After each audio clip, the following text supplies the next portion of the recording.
Thank you, Mr. Speaker. Mr. Speaker, there is a reason why my colleagues call me Bishop, others call me Pastor. Mr. Speaker, the book of Deuteronomy, chapter 19, from verse 18 to 19. It says that the judges shall inquire diligently, and if the witness is a false witness and has accused his brother falsely, then you, the judges, shall do to him as he had meant to do to his brother. So you shall purge the evil from your midst. Mr. Speaker, I did not know that I would be a senator in Kenya at such a time as this, being called upon to judge between the National Assembly and the Deputy President of the Republic of Kenya through a motion brought here by one Honorable Mutuse.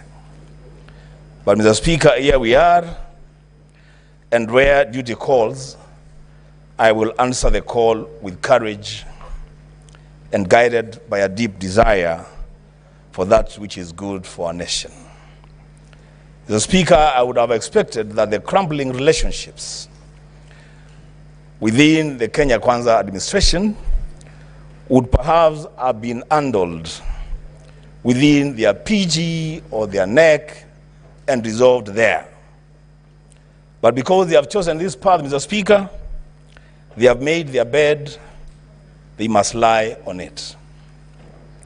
Mr. Speaker, the mover of the impeachment motion must have a very dim view of the Senate of the Republic of Kenya. He comes to us with innuendos, falsehoods, sensational statements, and dropping of numbers without a shred of evidence. So, Speaker, he begins his own illustration by saying sometimes in 2023. He goes on, the Speaker, to speak about at another forum in September 2024. Mr. Speaker, we are debating an impeachment motion of the Deputy President of the Republic of Kenya. The least that these judges would have expected, the least that this country would have expected, is due diligence on the mover of the motion. Getting every event and every date right. In fact, going down to the minute, to the second. This is a serious issue, Mr. Speaker. But Mr. Speaker, because of time, I will say two things. One, let it be known to this House and to this country that those of us who subscribe to the ideals of the Azimio One Kenya Alliance are totally and grossly opposed to the idea of a government of shareholding. We don't subscribe to that idea. We believe in an all-inclusive government where every person and every region have their space in this country. But Mr. Speaker, when that matter was presented to us as an accusation, as a ground for impeachment of the Deputy President, during cross-examination and going through the evidence table before the Senate, it is clear to this House, it is clear to this country, that the idea of a government of shareholders is a foundational policy of the Kenya Kwanza administration.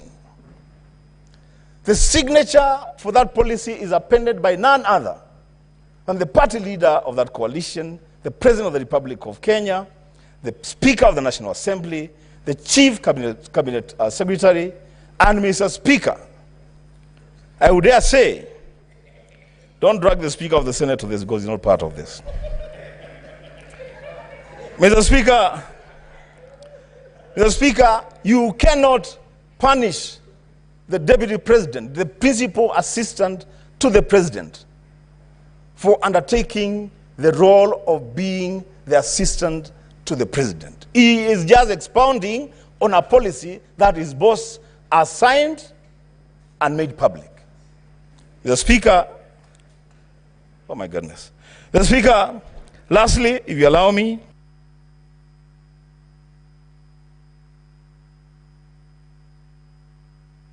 Senator